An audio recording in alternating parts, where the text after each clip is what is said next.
जय श्री राम मित्रों, स्वागत है आपका अपने चैनल स्टोन्स ऑफ लाइफ में। आज हम बात करेंगे 84 लाख योनियों के प्रकार जानिए। 84 लाख योनियाँ अलग अलग पुराणों में अलग अलग बताई गई हैं, लेकिन हैं सभी एक ही। अनेक आचार्यों ने इन 84 लाख योनियों को दो भागों में बांटा है। पहला योनिज तथा दूसरा अयोनिज, अर्थात दो जीवों के संयोग से उत्पन्न प्राणी योनिज कहे गए, और जो अपने आप ही अमीबा की तरह विकसित होते हैं उन्हें अयोनिज कहा गया। इसके अतिरिक्त स्थूल रूप से प्राणियों को तीन भागों में बांटा गया। जलचर, जल में रहने वाले सभी प्राणी; थलचर, पृथ्वी पर विचरण करने वाले सभी प्राणी; नभचर, आकाश में विहार करने वाले सभी प्राणी। उक्त तीन प्रमुख प्रकारों के अंतर्गत मुख्य प्रकार होते हैं, अर्थात 84 लाख योनि में प्रारंभ में निम्न चार वर्गों में बांटा जा सकता है। जरायुज, माता के गर्भ से जन्म लेने वाले मनुष्य पशु जरायुज कहलाते हैं। अंडज, अंडों से उत्पन्न होने वाले प्राणी अंडज कहलाते हैं। स्वदेज, मलमूत्र पसीने आदि से उत्पन्न क्षुद्र जंतु स्वदेज कहलाते हैं। उद्भिज, पृथ्वी से उत्पन्न प्राणी उद्भिज कहलाते हैं। पद्म पुराण के एक श्लोक अनुसार जलज नव लक्षाणि स्थावर लक्ष्य विंशति क्रमयो रुद्र संख्यकः परीक्षिणाम दश लक्षणम् त्रिंशल् लक्षाणि पशव चतुर्लक्षाणि मानवः।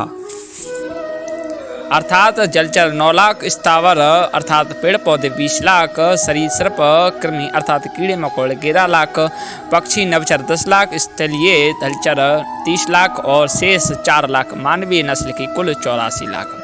आप इसे इस तरह समझे: पानी के जीव जंतु 9 लाख, पेड़ पौधे 20 लाख, कीड़े मकोड़े 11 लाख, पक्षी 10 लाख, पशु 30 लाख, देवता मनुष्य आदि 4 लाख, कुल योनियाँ 84 लाख। प्राचीन भारत में विज्ञान और शिल्प ग्रंथ में शरीर रचना के आधार पर प्राणियों का वर्गीकरण किया गया है, जिसके अनुसार एक सप, एक खुर वाले पशु, खर, गधा, अश्व, घोड़ा, अश्वदर, खच्चर, गौर, एक प्रकार की भैंस, हिरण इत्यादि; द्विशप, 2 खुर वाले पशु, गाय, बकरी, भैंस, कृष्ण, मृग आदि; 3 पंच अंगुल, 5 अंगुली नखों पंजों वाले पशु, सिंह, व्याघ्र, गज, भालू, श्वान यानी कुत्ता, सरगाल आदि।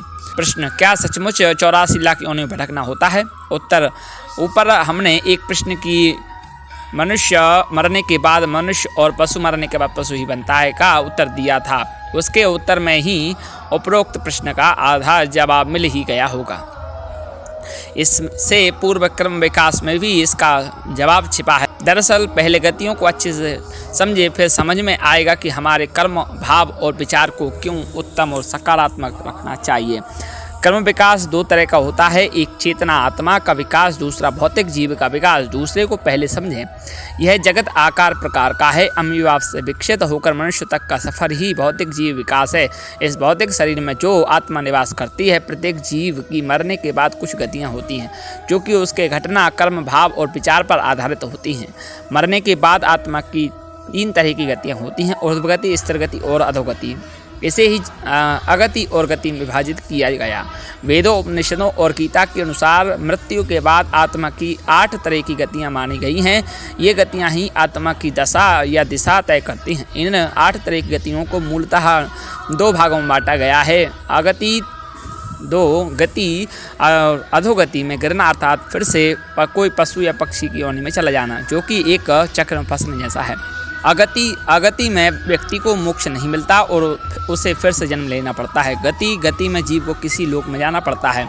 अगति के 4 प्रकार हैं: क्षीणोदक, भूमोदक, अगति और दुर्गति। क्षीणोदक अगति में जीव पुनः पुण्यात्मा के रूप में मृत्यु लोक में आता है और संतों सा जीवन जीता है। भूमोदक में वह सुखी और ऐश्वर्यशाली जीवन पाता है। अगति में नीच या पशु जीवन में चला जाता है। दुर्गति में वह कीट कीड़ों जैसा जीवन पाता है। गति के प्रकार: गति के अंतर्गत 4 लोक दिए गए हैं: ब्रह्मलोक, देवलोक, पितृलोक और नरकलोक। जीव अपने कर्मों के अनुसार उक्त लोकों में जाता है। पुराणों के अनुसार आत्मा 3 मार्गों के द्वारा ऊर्ध्व या अधोलोक की यात्रा करती हैं। ये 3 मार्ग हैं: अर्ची मार्ग, धूम मार्ग और उत्पत्ति विनाश मार्ग। अर्ची मार्ग ब्रह्मलोक और देवलोक की यात्रा के लिए है। धूम मार्ग पितृलोक की यात्रा के लिए है। सूर्य किरणों में एक अमा नाम की किरण होती है, जिसके माध्यम से पितृगण पितृपक्ष में आते जाते हैं। उत्पत्ति विनाश मार्ग नरक की यात्रा के लिए है। यह यात्रा बुरे सपनों की तरह होती है। जब भी कोई मनुष्य मरता है और आत्मा शरीर को त्याग कर उत्तर कार्यों के बाद यात्रा प्रारंभ करती है तो उसे उपरोक्त 3 मार्ग मिलते हैं। उसके कर्मों के अनुसार उसे कोई एक मार्ग यात्रा के लिए प्राप्त हो जाता है। शुक्ल कृष्णे गति यहते जगता शाश्वते मते एकयः यत्नेन वृत्ति मन्यावर्तते पुनः। क्योंकि जगत के 2 प्रकार के शुक्ल और कृष्ण अर्थात देवयान और पितृयान मार्ग सनातन माने गए हैं। इनमें एक द्वारा गया हुआ अर्थात इसी अध्याय के श्लोक 24 के अनुसार अर्ची मार्ग से गया हुआ योगी जिससे वापस नहीं लौटना पड़ता उस परम गति को प्राप्त होता है, और दूसरे के द्वारा गया हुआ अर्थात इसी अध्याय के श्लोक 25 के अनुसार धूम मार्ग से गया हुआ सकाम कर्मयोगी फिर वापस आता है अर्थात जन्म मृत्यु को प्राप्त होता है। कठोपनिषद अध्याय 2 वल्ली 2 के 7वें मंत्र में यमराज जी कहते हैं कि अपने अपने शुभ अशुभ कर्मों के अनुसार शास्त्र, गुरु, संग, शिक्षा, व्यवसाय आदि के द्वारा सुने हुए भावों के अनुसार मरने के पश्चात कितने ही जीवात्मा दूसरा शरीर धारण करने के लिए वीर्य के साथ माता की योनि में प्रवेश कर जाते हैं। जिनके पुण्य पाप समान होते हैं वे मनुष्य का, और जिनके पुण्य कम तथा पाप अधिक होते हैं वे पशु पक्षी का शरीर धारण कर उत्पन्न होते हैं, और कितने ही जिनके पाप अत्यधिक होते हैं स्थावर भाव को प्राप्त होते हैं अर्थात वृक्ष, लता, तृण आदि जड़ शरीर में उत्पन्न होते हैं। अंतिम इच्छाओं के अनुसार परिवर्तित जिन्स जिस जीव के जिन्स से मिल जाते हैं उसी ओर ये आकर्षित होकर वही योनि धारण कर लेते हैं। 84 लाख योनियों में भटकने के बाद वह फिर पुनः मनुष्य शरीर में आता है। पूर्व योनि सहस्त्राणि दृष्ट्वा चैव ततो मया आहारा विविधा मुक्ता पीता नाना विधा स्तना स्मरन्ति जन्म मरणानि न च कर्म शुभाशुभम बंधति। गर्भोपनिषद अर्थात उस समय गर्भस्थ प्राणी सोचता है कि अपने हजारों पहले जन्मों को देखा और उनमें विभिन्न प्रकार के भोजन किए, विभिन्न योनि के स्तनपान किए तथा अब जब गर्भ से बाहर निकलूंगा तब ईश्वर का आश्रय लूंगा। इस प्रकार विचार करता हुआ प्राणी बड़े कष्ट से जन्म लेता है। फिर माया का स्पर्श होते ही वह गर्भ ज्ञान भूल जाता है।